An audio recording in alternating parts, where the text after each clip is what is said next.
Hey everybody, it's Joe with PocketNow.com. If you've been over to Sprint's website anytime in the last little bit, you've probably noticed there's an awful lot of phones available to choose from. About 42. 4 of them, however, are iPhones, and you thought they only had one, but 19 of them are Androids. What's the Android that's on top? It's the HTC Evo 4G LTE. We got a chance to review it. Let's go take a look.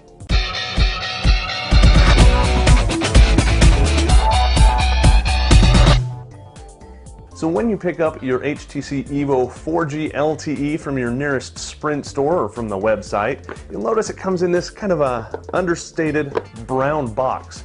So when you open the box, you're going to notice your phone sitting there right on top. After the manuals, you'll notice that we've got a really nice micro USB cable. You've also got a nice HTC branded wall wart there, just a 2-prong. This is a US one after all. You will not find a micro SD card anywhere in there. It's not there.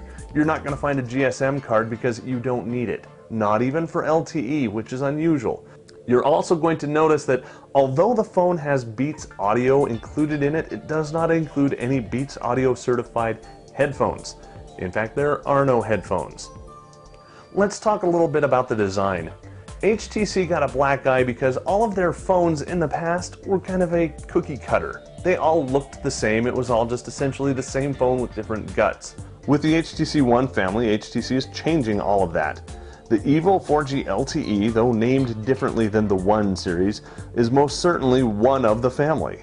The Evo is a beautiful device. Although the edges of the 4.7-inch display don't employ the same infinity edges that the One X does, the black aluminum surrounding it makes the edges all but disappear.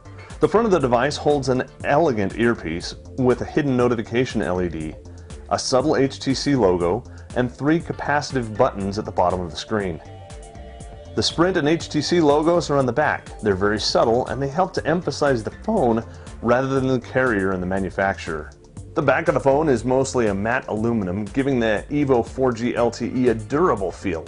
Oddly, the top of the phone is a high gloss material. It's a removable plastic piece that's probably the best surface for attracting fingerprints and smudges that I've ever seen. Hiding under this glossy panel is an empty micro SD card slot, which will accept up to 32 gig cards to supplement its internal 16 gig of storage.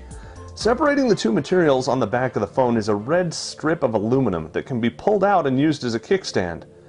I keep asking myself why this ridiculously useful component isn't available on every smartphone and tablet made today.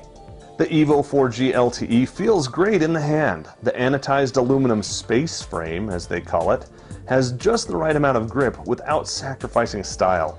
Combined with the device's light weight, only 134 grams, which is 4.72 ounces, the Evo 4G LTE feels light, but not cheap. Along the sides of the device are the usual components: a headphone jack, noise-canceling mic, and a power or standby button on the top, which doubles as a panel removal notch. The volume up and down rocker and a camera button appear on the right side, and the primary microphone is on the bottom. On the left side is the micro USB connector, and nothing else. Made from durable materials with high-quality workmanship, with its elegant lines and chiseled edges, the Evo 4G LTE doesn't disappoint, and it's going to help put HTC back on top. When the phone's only negative element is its glossy top, you know you've got something pretty good in hand. The Evo runs a dual-core Qualcomm Snapdragon S4 clocked at 1.5 GHz and featuring 1 gig of DDR2 RAM. We've seen phones with more cores, but with these scores, I don't think you're going to notice much of a difference with this combination. This isn't the Tegra 3 quad-core that we've seen in some other phones, but even the HTC One X had noticeable lag in some elements of the UI. This Evo 4G LTE has the same noticeable lag and in the same places. This leads me to believe that the lag isn't hardware related and can likely be addressed in future updates and optimizations to Sense 4.0. Honestly, I don't miss the beefier processor. Storage is more limited than I like, but you can add your own micro SD card to this phone, and it comes with 25 gig of Dropbox cloud storage as well. Team that up with Google Music, and your music library is close by when you want it. The massive 4.7-inch 720p HD Super LCD display is beautiful. Even in sunlight, the screen was clear, usable, and even comfortably readable. I'm not often surprised by a screen, but this screen is the bee's knees. Let's move on to software and talk about HTC Sense. With Sense 4.0, HTC has improved in almost every area.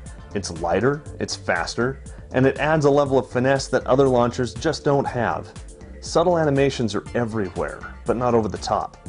The translucent menu bar opens up the screen and makes it appear larger. And I don't know how I'll be able to live without the Sense 4.0 lock screen when I have to send this phone back. Like we mentioned before, some of these niceties come at a cost. That cost is noticeable lag in areas where speed is most important, like opening the running apps list and the app drawer. Not necessarily part of Sense, the soft keyboard on the Evo 4G LTE also falls short. The speed and accuracy of HTC's keyboard still isn't competing with even the stock ICS keyboard, let alone third-party alternatives. Luckily, swapping the keyboard, or IME, isn't difficult to do. It's just something that you shouldn't have to do. So how much bloatware does the Evo 4G LTE have? There are 19 apps on there that you might consider to be bloatware. Although Android 4.0 Ice Cream Sandwich allows you to disable apps that you don't want displayed in your app drawer, the apps are still there. They're still taking up space, they're still slowing down your phone, and they're still opening you up to potential security holes. So what about the Sprint network? Is it any good? And how about that LTE that we keep saying in the name of the phone? Unless you're in one of only a couple urban areas in the country, your fancy Sprint LTE phone will only get 3G. Even if you live right next door to a WiMAX umbrella like I do. The only reason I bring this up is because without WiMAX, AT&T and T-Mobile's HSPA Plus network make the Evo 4G LTE look snail slow. Let's not even talk about LTE speeds on Verizon and AT&T. That comparison, it'll only make you cry. Voice, on the other hand, was reliable, though not remarkable. Calls sounded okay, but not spectacular.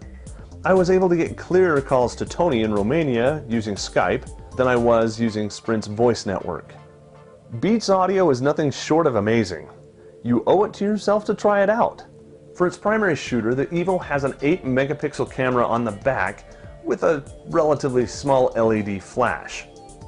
With an f2.0 lens and autofocus, the pictures that are taken on the device looked really good. After dumping them over to my computer, they turned out to be only average. The reason for this appears to be the Super LCD screen, which makes average shots look way better than they actually are. Brightly lit subjects tend to be overexposed, and low light images are still a bit grainy. The camera app, on the other hand, is quite nice. Its beauty is in its simplicity. Want a still shot? Tap the shutter button. Want a video? Press the video button. That's it. Simple, elegant, no swapping between modes. Pressing the right button does it for you. The 2000 mAh battery isn't removable, but it's appropriately sized for the phone and for your normal tasks. I've been amazed at the runtime I've gotten out of this phone. Always the realist, however, I have to wonder how much LTE, when it's finally available, will impact the battery. In the meantime, under Wi-Fi or 3G, the Evo 4G LTE has the best battery life of any phone I've ever tested. So how did the Evo 4G LTE finally score? After having to dock at a point here and there, we ended up with a solid 7.7. If you're already on the Sprint network or looking at changing carriers, you can pick up a new HTC Evo 4G LTE for $199.99 if you sign up for a 2-year contract, or $549.99 if you don't. Now, it's not available just quite yet, but it should be available soon, though they did close down the pre-orders, at least at the time of this video. We think you'll really like this phone, and if you want to know more about it, head on over to the article at PocketNow.com. For Pocket Now, showing off brand new phones, I'm Joe Levi.